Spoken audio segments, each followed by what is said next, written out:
हिमाचल प्रदेश में लॉकडाउन के दौरान पर्यटन विभाग पर गहरा असर पड़ा है। 1 अप्रैल से लेकर 30 जून तक पर्यटन सीजन रहता है, लेकिन इस बार कोरोना काल में पर्यटन विभाग को बहुत ज्यादा नुकसान हुआ। ग्राफिक्स के जरिए देखिए कि पिछले साल पर्यटन सीजन में कितने सैलानी हिमाचल में आए थे। मार्च 2019 में 14,01,458 भारतीय सैलानी आए थे और विदेशी सैलानी की संख्या 33,155 थी। और वहीं अप्रैल 2019 में 17 लाख से ज्यादा भारतीय सैलानी हिमाचल प्रदेश में आए थे और 43,000 से ज्यादा विदेशी सैलानी। मई 2019 में 17 लाख से ज्यादा भारतीय सैलानी हिमाचल प्रदेश में आए थे और 41,000 से ज्यादा विदेशी सैलानी जो है वो हिमाचल प्रदेश में आए थे। तो जो मार्च, अप्रैल और मई जो पर्यटन सीजन रहता है हिमाचल प्रदेश का, तो उस दौरान देखिए कितने भारतीय सैलानी हिमाचल प्रदेश में आए और कितने विदेशी सैलानी हिमाचल प्रदेश में आए। विकास शर्मा मेरे सहयोगी मेरे साथ जुड़ रहे हैं ज्यादा बातचीत के लिए। विकास, जो डिसीजन अभी हिमाचल सरकार की तरफ से लिया गया है कि पर्यटकों के लिए अब हिमाचल के ताले खोल दिए गए हैं, लेकिन दो सवाल यहां पर अहम है कि क्या ये डिसीजन काफी ज्यादा जल्दी ले लिया गया, क्योंकि जो पर्यटक हिमाचल प्रदेश में आते हैं वो दिल्ली, गुजरात से ज्यादा लोग आते हैं और वहां पर कितने ज्यादा कोरोना के केस हैं ये हम सब जानते हैं, या फिर दूसरी तरफ हिमाचल सरकार की पूरी तैयारी है इसको लेकर?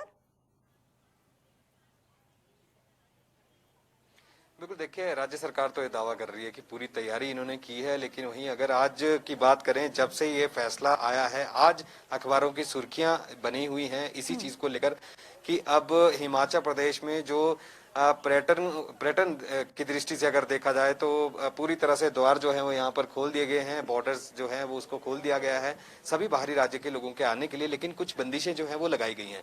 पूजा, यहाँ पर सबसे पहले ये बताना चाहूंगा कि अब ई कोविड जो पास पहले दिया जाता था, अब उसकी जरूरत हिमाचल प्रदेश में आने के लिए नहीं है, लेकिन आपको एक पंजीकरण जो है वहां पर कराना होगा। रजिस्ट्रेशन जो है वो उसी साइट के ऊपर होगा जो कि कोविड ई पास था, उससे इसलिए जो है वो पंजीकृत वहां पर करना होगा जो भी बाहरी राज्यों से लोग जो हैं वो यहाँ पर पहुंच रहे हैं, कि अगर हिमाचल प्रदेश में ऐसे बाहरी राज्यों से लोग जो हैं वो यहाँ पर पहुंचते हैं, कहीं ना कहीं अब दिक्कतें जो हैं वो बहुत बढ़ सकती हैं। हालांकि अगर संक्रमण की बात करें तो संक्रमण का कैसे पता चलेगा, इसको लेकर एक रोड मैप बनाया गया।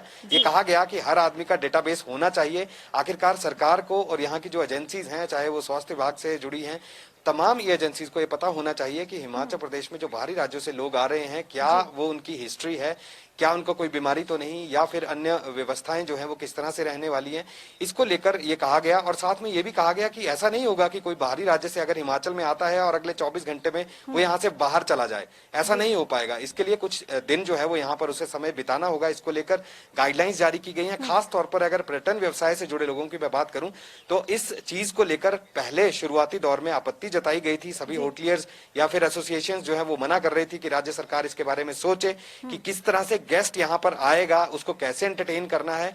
तमाम इन चीजों के बीच हिमाचल प्रदेश में शिमला में ही, शिमला समेत कई ऐसे और भी जिले हैं जहां पर जो है कुछ जो इसमें प्रयोगशाला जो है वो यहाँ पर लगाई गई। उसमें ये कहा गया कि लोग जो हैं वो किस तरह से आएंगे, रेस्टोरेंट जो है वो कैसे तैयार होना चाहिए, होटलियर जो है वो क्या क्या तैयारी करके रखें अगर अनलॉक 2 में जो है ये सारी चीजें अगर खुल जाती, क्योंकि एमएचए की गाइडलाइंस थी कि आपको अब खोलना है, लेकिन राज्य सरकार इस चीज पर अड़ी थी कि कुछ बंदिशें जो हैं वो इसमें होनी चाहिए और राज्य सरकार को यह अधिकार दिया जाए कि ऐसी बंदिशों के ऊपर अब राज्य सरकार फैसला ले। लेकिन एमएचए की गाइडलाइंस थी कि अब राज्य को ये सारी चीजें खोलनी ही खोलनी है। इसी बाबत राज्य के जो मुख्य सचिव हैं हिमाचल के, उन्होंने एक पत्र जो है वो एमएचए को लिखा था और ये कहा था कि हमें इस बाबत जो है अधिकार लेने की जो है इस कारण जो है हमें बताया जाए, हमें बोला जाए कि हम इस पर फैसला ले सकें, लेकिन एमएचए ने मना कर दिया। जिसके बाद अब राज्य सरकार ने एक यही तरीका निकाला है कि अब आपको कोविड ई पास की जरूरत तो नहीं है, लेकिन आपको पंजीकरण करके ही यहाँ पर आना होगा। पर्यटन से जो गतिविधियां हैं उसको शुरू करने के लिए हिमाचल प्रदेश ने पहले ही प्रयास करने शुरू कर दिए थे, लेकिन ये कहा जा रहा था कि अभी पर्यटन को नहीं खोला जाएगा। हालांकि अगर परसों की अगर बात करें तो मंडी गए हुए थे मुख्यमंत्री जयराम ठाकुर और वहां पर बोला है कि अब हिमाचल में पर्यटन गतिविधियों को तेज किया जाएगा, आने वाले दिनों में हो सकता है कि इसे खोल दिया जाए, और हुआ भी ऐसा ही। कल देर शाम जो है, हालांकि ये जो नोटिफिकेशन है, ये नोटिफिकेशन 2 तारीख को जारी की गई थी, लेकिन कल इसे मीडिया में जारी किया गया। ये कहा गया और ये बताया गया, मुख्यमंत्री के द्वारा भी आज ये बयान यहाँ पर जारी किया गया। इसमें ये बताया गया है कि अब इन तमाम गतिविधियों को जो है वो शुरू करने की कोशिश यहाँ पर की जा रही है। हालांकि एसओपीज का हवाला भी दिया गया कि नियम और शर्तें जो है वो लागू रहेंगी। हालांकि धार्मिक संस्थान जो है वो जिस तरह से रहेंगे, धार्मिक गतिविधियां जो है वो कैसे रहेंगी, शादी समारोह, जिम या स्कूल, शैक्षणिक संस्थानों को लेकर जो है वो अभी भी कहा गया है 31 जुलाई तक इसके ऊपर कोई फैसला यहाँ पर नहीं लिया जाएगा। लिहाजा अभी शैक्षणिक संस्थान जो है वो हिमाचल प्रदेश में बंद रहेंगे। लेकिन आने वाले दिनों में बाकी गतिविधियां कैसे शुरू की जानी है, तमाम ये सवाल हैं। इस पर अब एसओपीज जो है वो आखिरी फैसला जो है वो उसके तहत जो है वो लिया जाएगा। और यही कहा गया सवाल और भी है विकास की, अभी तक क्योंकि 3.5 महीने लगभग हो चुके हैं कि पर्यटन विभाग हिमाचल प्रदेश में जो व्यवसाय है वो लगभग शून्य रहा है, और ऐसा पहली बार हुआ है कोरोना काल की वजह से कि पर्यटन व्यवसाय एकदम शून्य हो गया। तो ऐसे में कितना नुकसान पर्यटन विभाग को इस बार हुआ है और इसकी भरपाई आने वाले कितने समय में की जा सकती है? क्या इस बारे में कोई अपडेट है विकास? बिल्कुल, देखिए इसको लेकर 2 तरीके से सवाल जो है वो हमने पूछे हैं। सबसे पहला सवाल हमने राज्य सरकार से ही पूछा था, तो राज्य सरकार ये बता रही है कि भी अभी इसका आंकलन किया जा रहा है। हालांकि कुछ 100 करोड़ की बात यहाँ पर की गई, कहा यह गया कि 300 से 400 करोड़, लेकिन आंकड़ा बहुत ज्यादा है। जब हमने होटलियर्स जो एसोसिएशन है, हमने उनसे बात करने की कोशिश की तो उनका यही कहना था ये इतना बड़ा नुकसान है जिसका आंकलन कर पाना बहुत मुश्किल है। देखिए, सबसे पहले एक वो व्यक्ति जो कि लीज पर होटल चला रहा है, एक बात यह है। दूसरा, जो होटल मालिक है जिसका अपना होटल है वो अगर चला रहा है तो उसके साथ जुड़े और जो स्टाफ है, जिस तरह से अगर हाउस कीपिंग की अगर बात कर ली जाए, वेटर्स की बात कर ली जाए, लॉन्ड्री मैन की अगर बात कर ली जाए, तमाम ये चीजें जो है रहती हैं। इसके अलावा हिमाचल प्रदेश में जो पर्यटन व्यवसाय से जुड़े और भी कई ऐसे लोग हैं जो जिस तरह से घोड़े वाले हैं। अगर आप कहीं भी टूरिस्ट डेस्टिनेशन पर आप चले जाएं पूजा, तो आपको मिलेगा कि वहां पर घोड़े खच्चर वाले बहुत से ऐसे लोग हैं जो कि लोगों को घुमाते थे, वो पूरी तरह से जो है इस समय बर्बाद हो चुके हैं। यहां तक कि पिछले दिनों रिपोर्ट्स ये भी आई कि घोड़े को चारा खिलाने के लिए फीड तक उनके पास नहीं है, पैसे उनके पास खत्म हो गए हैं। इसी तरह से जो टैक्सी चालक हैं, टैक्सी चालक पूरी तरह से बर्बाद हो गए हैं, क्योंकि कई ऐसे लोग थे जो टैक्सीज जो है, एक या एक से ज्यादा टैक्सीज जो है वो चला रहे थे, जिनके पास ईएमआई देने के पैसे भी नहीं है। ऐसे इसी तरह से पर्यटन व्यवसाय से जुड़े कई ऐसे लोग हैं जिन पर गहरा असर इसका पड़ा है। और बहुत से लोग ये कह रहे हैं कि अब जीना मुहाल हो गया है और ऐसे में राज्य सरकार को कोई मदद करनी चाहिए।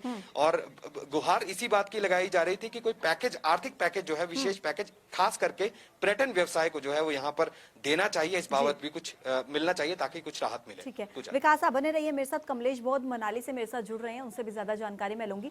कमलेश, जिस तरीके से विकास जानकारी पहुंचा रहे हैं कि अब हिमाचल सरकार की तरफ से लगभग ये पूरी व्यवस्था कर ली गई है कि अर्थव्यवस्था को किस तरीके से रफ्तार में लेकर आना है, गति देनी है, लेकिन कमलेश एक महत्वपूर्ण सवाल यहां पर यह है कि अपने प्रदेश की जनता को सरकार कैसे आश्वस्त करेगी, क्योंकि कोरोना काल चल रहा है और जो ज्यादा सैलानी आते हैं वो दिल्ली से आते हैं, गुजरात से आते हैं, बंगाल से आते हैं, और उन राज्यों में कितना ज्यादा कोरोना का संक्रमण है ये आप हम सब जानते हैं। ऐसे में अपने प्रदेश की जनता के लिए सरकार क्या करेगी?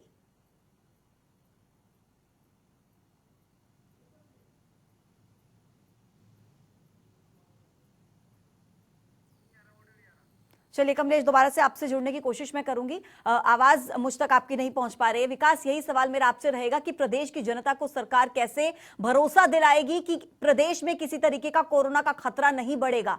हालांकि ये तो आने वाले समय में देखा जाएगा जब पर्यटक आना शुरू होंगे कि कोरोना का खतरा बढ़ता है या नहीं, लेकिन फिर भी अपने प्रदेश की जनता के लिए क्या व्यवस्थाएं हैं सरकार की तरफ से?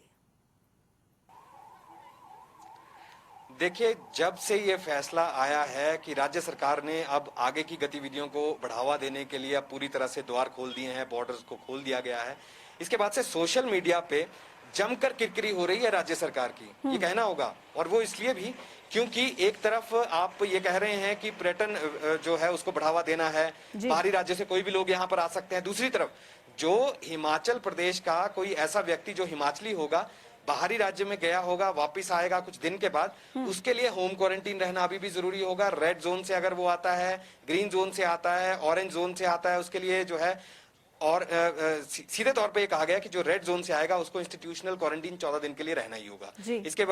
इसके अलावा जो ग्रीन जोन या ऑरेंज जोन से जो आते हैं शर्तों के साथ, उन्हें जो है अब हिमाचल प्रदेश में होम क्वारंटीन जो है वो होना होगा। आखिरकार अपने लोगों के लिए, जो हिमाचली लोग हैं उनके लिए शर्तें लागू हैं, लेकिन जो बाहरी राज्यों से कोई कोविड अगर टेस्ट करा के आता है, कहा यह गया है कि जो भी बाहरी राज्यों से लोग जो हिमाचल प्रदेश में घर वापसी करेंगे, आएंगे, माफ कीजिए, आएंगे, जो हिमाचल में आएंगे, चाहे वो पर्यटन के लिए आए, अगर पर्यटक आए या फिर कोई और लोग अगर वापिस आना चाहते हैं, उन लोगों के लिए 72 घंटे पहले आपको किसी पंजीकृत, जो आपकी आईसीएमआर द्वारा मान्यता प्राप्त अगर कोई ऐसी लैब होगी, वहां से टेस्टेड अगर आप कोविड-19 का टेस्ट जो है वो आपको करवाना होगा, 72 घंटे पहले पूजा ये करवाना होगा।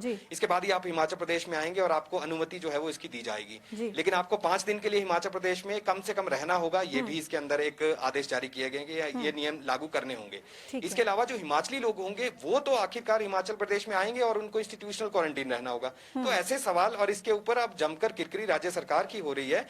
ये कहा जाता है कि हिमाचल प्रदेश में इस तरह के डिसीजंस ले लिए जाते हैं राज्य सरकार द्वारा, और जब आपत्ति बहुत ज्यादा हो जाती है तो उसके बाद ये डिसीजंस विकास, कई और तरीके की बातें भी हैं। हिमाचल सरकार ने जो कई और फैसले लिए हैं उन पर भी सवाल मैं आपसे करूंगी, क्योंकि देखिए 60% जो है कैपेसिटी के साथ ढाबे, रेस्टोरेंट्स खोलने की इजाजत भी सरकार ने दे दी है, और साथ ही धार्मिक स्थल खोलने की बात भी कही जा रही है, सिनेमा हॉल्स भी खुल सकते हैं, एसओपी का इंतजार है। ऐसा लग रहा है मानो हिमाचल सरकार पूरे तरीके से अनलॉक करने की तैयारी में है।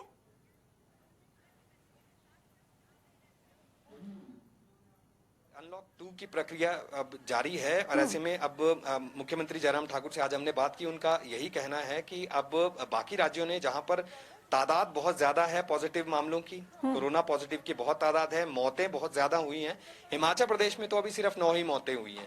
तो ऐसे में हिमाचल प्रदेश में इस तरह की एक्टिविटीज जो है वो करना थोड़ा आसान है, लेकिन हम कोई रिस्क नहीं लेना चाहते थे, इसलिए हमने इसमें थोड़ा सा संयम बरता है। तो इन चीजों के लिए अब यही है कि राज्य सरकार ने अगर संयम बरता है तो क्या नियम कानून किस तरह से रहने वाले हैं, अब क्या लोग जो बाहरी राज्यों से यहाँ पर पहुंचते हैं, क्या ये बिल्कुल इंश्योर किया जाएगा कि अब उनमें संक्रमण का खतरा नहीं होगा। अगर संक्रमण होता है तो सबसे पहले होटलियर जो स्टाफ वहां पर होता है उनके ऊपर खतरा रहता है। तो इसीलिए होटलियर जो एसोसिएशन थी वो भी ये मना कर रही थी कि अभी थोड़ा संयम बरतें, थोड़ी तैयारी और कर लें, ताकि हिमाचल में थोड़ा सा इस चीज को कंट्रोल किया जा सके, ताकि संक्रमण का खतरा ना हो। काफी महत्वपूर्ण जानकारी आप दे रहे हैं, मैं फिर से आपके साथ जुड़ूंगी। एक बड़ी जानकारी दर्शकों को दे दूं, इसी बीच एक बड़ी खबर आ रही है, दर्शकों को उससे अपडेट करवा दूं। हिमाचल में कोरोना के कुल 1033 केस हो चुके हैं। देखिए, हिमाचल प्रदेश में कोरोना के कुल मामले बढ़कर 1033 और एक्टिव केसेस की संख्या 332 है। हिमाचल प्रदेश में एक तरफ जहां लगातार कोरोना वायरस का खतरा बढ़ता जा रहा है, दूसरी तरफ हिमाचल सरकार अब पर्यटकों को भी हिमाचल बुलाने की तैयारी में है, और ऐसे में अब संक्रमण से मौत का आंकड़ा जहां हिमाचल प्रदेश में 9 तक पहुंच गया। देखिए, एक भी मौत दुखद होती है, लेकिन 9 तक यह आंकड़ा पहुंचा है। हालांकि बाकी राज्यों की तुलना में हिमाचल प्रदेश में मौत का आंकड़ा कम है, लेकिन फिर भी अभी खतरा हिमाचल प्रदेश के लिए टला नहीं है। विकास शर्मा मेरे सहयोगी लगातार मेरे साथ जुड़े हुए हैं। विकास, 1033 मामले हिमाचल प्रदेश में, हालांकि रिकवरी रेट बेहतर है।